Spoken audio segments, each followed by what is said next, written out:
하나님 말씀은 민수기 18장 8절에서 20절의 말씀입니다.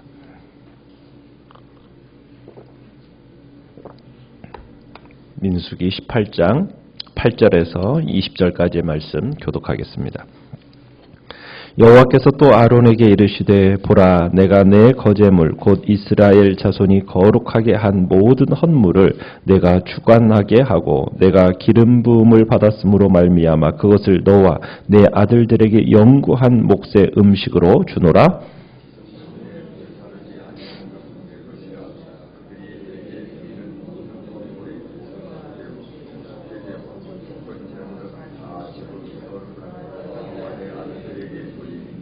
지극히 거룩하게 여김으로 먹으라. 이는 내게 성물인즉 남자들이 다 먹을지니라.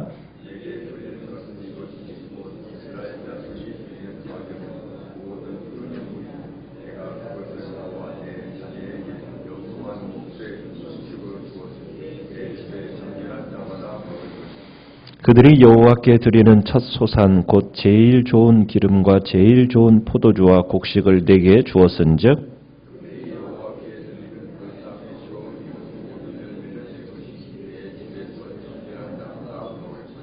이스라엘 중에서 특별히 드린 모든 것은 내 것이 되리라.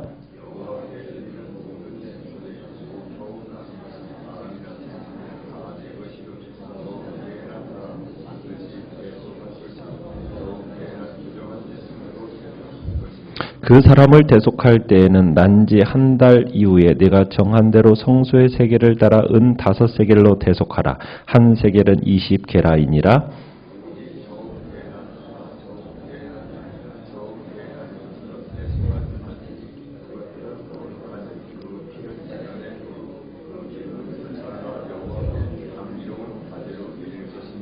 그 고개는 내게 돌릴지니 흔든 가슴과 오른쪽 넓적 다리같이 내게 돌릴 것이니라.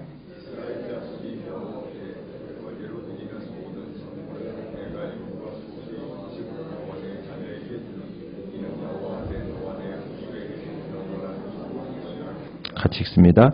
여호와께서 또 아론에게 이르시되 너는 이스라엘 자손의 땅에 기업도 없겠고 그들 중에 아무 분깃도 없을 것이나 내가 이스라엘 자손 중에 내 분깃이요 내 기업이니라. 아멘. 오늘 말씀의 제목은 소금 언약이라는 제목으로 말씀을 나누고자 합니다. 어제 말씀에서 제사장과 레위인의 기본 직무에 대해서 말씀을 나눴습니다. 제사장 직분, 레위 사람들의 사역은 여러 가지 위험 부담을 안고 있습니다. 자칫 잘못하면 이 제사장의 직분과 이 레위 사역을 제대로 감당하지 못하면 생명을 잃을 수도 있는 그런 위험 부담이 있는 직분이 바로 이 제사장과 레위 직분이었던 겁니다. 남의 죄를 그냥 방관했다가 그 책임 추궁을 바로 이 레위인과 제사장들이 당한다는 거예요. 남들이 이 성막으로 성소로 다가오는 데 있어서 그것을 방관하고 있다가는 그 방관죄를 누구에게 묻느냐면 제사장과 레위인에게 묻는 겁니다. 그리고 그것으로 인해서 죽임을 당할 수가 있는 겁니다. 이들의 직분은 그만큼 위험 부담이 컸던 겁니다. 그런데 그만큼 또 하나님께서 그들로 하여금 누리게 하는 축복과 특권이 또한 특별했습니다. 그들은 매일같이 가장 가까운 곳에서 하나님을 섬길 수 있었습니다. 이건 분명 인간이 누릴 수 있는 최고의 축복이었죠. 또한 하나님께서 이들에게는 그들의 의식주를 책임지시겠다고 하나님께서 또한 말씀을 하고 계십니다. 자, 그러면서 하나님께서 이들에게 주시는 영구한 몫이 무엇인가? 이제 8절, 9절을 보시면은 8절에는 이렇게 시작을 합니다. 내 거제물, 곧 이스라엘 자손이 거룩하게 한 모든 헌물을 내가 주관하게 하고 내가 기름 부음을 받았으므로 말미암아 그것을 너와 내 아들들에게 영구한 몫의 음식으로 주노라. 하나님께 구별하여 드린 헌물을 제사장들의 영구한 몫으로 주시겠다고 지금 말씀하고 계신 것입니다. 자, 그러면서 그 영구한 몫의 음식들이 어떤 것이 있는가? 9절에 가보면은 가장 거룩한 제물, 지성물, 그것은 제사장들만 먹을 수가 있습니다. 그러니까 지성물, 가장 거룩한 제물은 그 지성물 중에서도 9절에 보면은 불사르지 아니한 것, 그 불사르지 아니한 번제물 이외의 제물, 어떤 것이 있느냐면 소제물, 곡식으로 드리는 소제물, 또 속죄제물, 죄를 씻기 위해 드리는 제물, 그 다음에 속건제, 허물을 씻는 제물, 이것들은 불태우는 부분을 제외하고는 모두 누구의 몫이 된다고 얘기합니까? 제사장의 몫이 된다고 얘기합니다. 그러니까 이 제물들은 가장 거룩한 것으로서 지정된 장소에서 제사장들과 그 아들들만 먹을 수 있습니다. 지성물은 성막에 드나들 수 없었던 가족들은 먹을 수가 없어요. 누가 못 먹겠습니까? 아들들만 먹을 수 있기 때문에 제사장의 딸이나 아내는 이 제물을 먹을 수가 없습니다. 그러나 11절에 가보시면은 거룩한 제물, 지성물이 아닌 거룩한 제물, 그 하나님 앞에 돌려지는 그 제물은 제사장 가족 모두가 다 먹을 수가 있습니다. 남녀를 막론하고 이 제물을 먹을 수 있어요. 그런데 누구는 못 먹느냐면 정결하지 못한 자는 먹을 수 없습니다. 그 사람은 정결하지 못한 사람은 예식을 통해서 정결해질 때까지 기다렸다가 먹어야 됩니다. 그렇지 않으면 화를 당하게 됩니다. 이 부류에 속하는 제물은 어떤 제물이냐면 들어 올려 바치는 거제물이 그리고 속하게 되고 흔들어 바치는 요제물이 속하게 됩니다. 그리고 화목제로 바쳐진 제물들이 이 부류에 속하게 되죠. 그 다음에 12절에서 13절에서는 어떤 제물이 또한 되냐면 여호와께 드리는 첫 소산, 처음 거둔 소산물로 제일 좋은 기름, 제일 좋은 포도주, 제일 좋은 새로운 곡식의 제물을 제사장 가족 모두가 먹을 수가 있습니다. 여기서도 정결하지 못한 자는 못 먹습니다. 14절로 가면은 하나님의 몫으로 바쳐진 것은 모두 제사장의 몫입니다. 그러니까 특별하게 드려진 모든 것. 그것 가운데 사람의 경우는 몸값을 지불해야 되는 거고 짐승의 경우는 직접 가져갈 수 있고 또 값을 먹여서 돈으로 또 짐승 가운데 들여놓을 수 있습니다. 그러니까 하나님의 몫으로 바쳐지면은 집이나 밭도 제사장의 소유가 됩니다. 15절에서 18절까지를 우리가 보면은 거기서는 사람이든 짐승이든 모든 생물의 처음 난 것은 다 제사장의 몫이라고 얘기합니다. 자, 정결한 짐승 같은 경우는 17절에 보시면은 그것은 소나 양이나 염소 이런 것은 대속하지 말고 어떻게 하라고 합니까? 직접 제물로 제단에 드리라고 얘기합니다. 그리고 남은 부분은 제사장이 먹어요.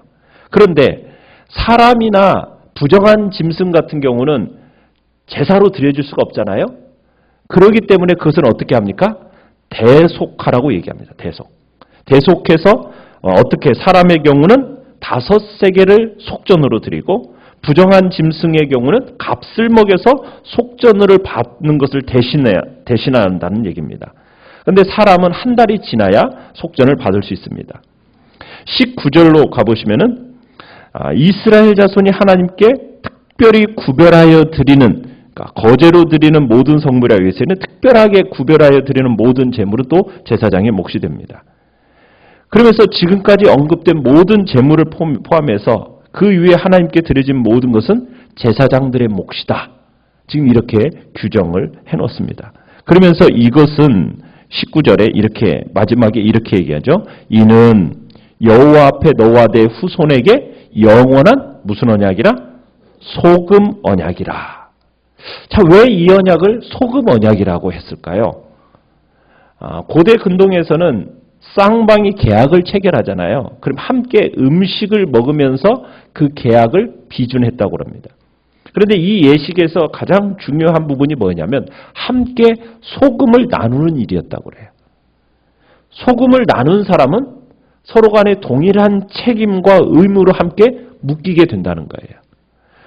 이런 배경에서 소금 언약이 나오게 되는데 그러면은 고대 사람들은 왜 계약을 맺을 때 하필이면 이 소금을 사용했을까? 무엇보다도 소금은 불에 태우면은 태워집니까?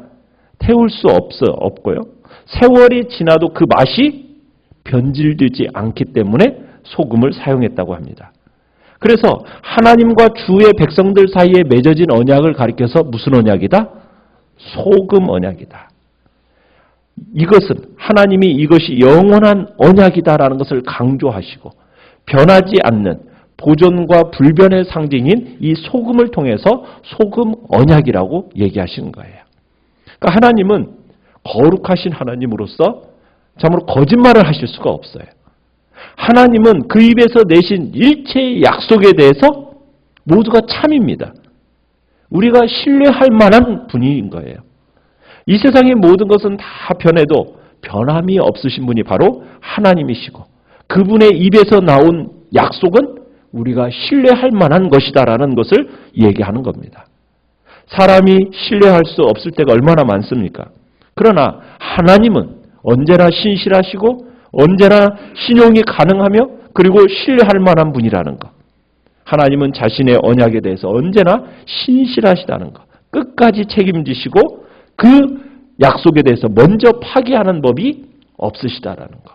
그것을 우리에게 강조하고자 이 소금 언약을 얘기하고 계시는 겁니다. 그러면서 20절 마지막에 이렇게 얘기를 하죠.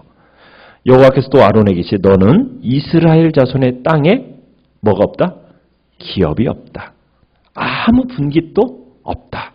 그러면서 뭐가 이스라엘 자손 중에 네 분깃이요 네 기업이라고 얘기합니까? 내가 누굽니까? 하나님이. 아론 자손에게는 땅을 기업으로 주지 않습니다. 이유는 뭐라고요? 하나님이 바로 너희들의 분깃이요 너희들의 기업이 되기 때문이다. 하나님 자신이 그들의 기업이시고 그들의 필요를 하나님이 공급해 주시기 때문이라는 겁니다. 돈이나 부동산이 아니라 하나님 스스로가 너희들의 몫이 된다 이렇게 얘기하는 거예요. 여러분 하나님이 여러분의 기업이 되신다고 하면 어떻습니까? 불안합니까? 여러분 믿음 없는 사람들에게는 불안하게 들립니다. 내가 뭔가 부동산이라도 가지고 있고 내가 소유하고 있는 뭐 돈이라도 있어야 든든하지. 하나님이 나의 기업이 되신다고 하면은 여러분 든든하십니까? 어떠세요? 든든해요? 하나님을 믿고 의지하는 사람에게 이보다도 더 확실한 보증수표가 없는 거죠. 소금 언약으로서 약속하신 바를 반드시 지켜주시는 너의 먹을 것, 마실 것 내가 다 책임져 준다. 하나님이 우리의 기업이 되고 분깃이 된다고 할 때 제사장들은 양식에 대해서 염려하지 않고 자신들의 임무를 온전히 감당할 수 있도록 배려해 주셨다는 사실을 믿고 신뢰하면서 이 제사장의 직분을 감당하는 겁니다. 사랑하는 성도 여러분, 하나님은 당신의 일을 위해서 수고하는 제사장들에게 친히 기업이 되어주시면서 모든 필요를 채워주신다고 약속하고 계십니다. 오늘날 우리는 누구입니까? 왕같은 제사장들입니다. 그렇다면 우리의 기업은 무엇이라고요? 하나님이 우리의 기업이 되시는 겁니다. 하나님께서 택하신, 당신의 택하신 자를 책임져 주시겠다는 거예요. 우리들의 먹고 입고 마시는 것, 일체 염려하지 말라는 거예요. 주님이 그래서 말씀하시지 않았습니까? 너희는 먼저 그의 나라와 그의 의를 구하라. 그리하면 이 모든 것을 너희에게 더하시리라. 먹을 것, 마실 것, 입을 것을 먼저 구하는 자들은 누가 한다고요? 이방인들이 하는 것이더라고.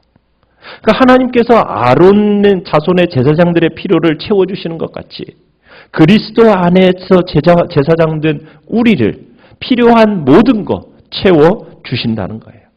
그러니 근심하거나 걱정하지 말라는 거예요. 두려워하지 말라는 거예요. 많은 사람이 염려와 근심과 걱정을 떨쳐버리지 못하는 가장 큰 이유가 무엇이겠습니까? 믿음이 없어서죠. 그죠? 주님의 약속을 신뢰하지 못하기 때문이거죠. 그리고 기도로 구하지 않기 때문이죠. 우리는 믿어야 됩니다. 하나님께서 택하신 자, 책임져 주시는 분임을 믿으시기 바랍니다. 아무 염려하지 말고 하나님께 구함으로 말미암아 하나님의 약속된 그 풍성한 삶을 누리시기를 바랍니다. 우리의 기업은 누구라고요? 하나님이시라고요. 어떻게 보면은 이 땅에서 버젓한 집 한 채, 땅 한 평 없다 할지라도 우리의 기업이 되신 그 하나님을 바라보면서 감사하며 살아가는 것이 우리의 삶이 되어야 된다는 것입니다. 하나님이 내게 확실한 언약, 변치 않는 약속 주셨어요. 그리고 신실하게 그 약속 지켜 나가실 것입니다. 세상에서 가장 크고 확실한 영원한 기업, 하나님. 그 하나님이 나의 하나님이 되시고 내 모든 것의 기업이 되심을 이 시간에도 고백하면서 참으로 그 하나님 앞에 나의 모든 것 절대적으로 신뢰하고 의지하고 세상에 어떤 것 내 손에 쥐어진 거 없다 할지라도 그것으로 인해서 불안해하지 않고 믿음으로 참으로 하나님을 신뢰함으로 이 길을 걸어가겠다고 주님 앞에 결단하며 나가시기를 간절히 바랍니다.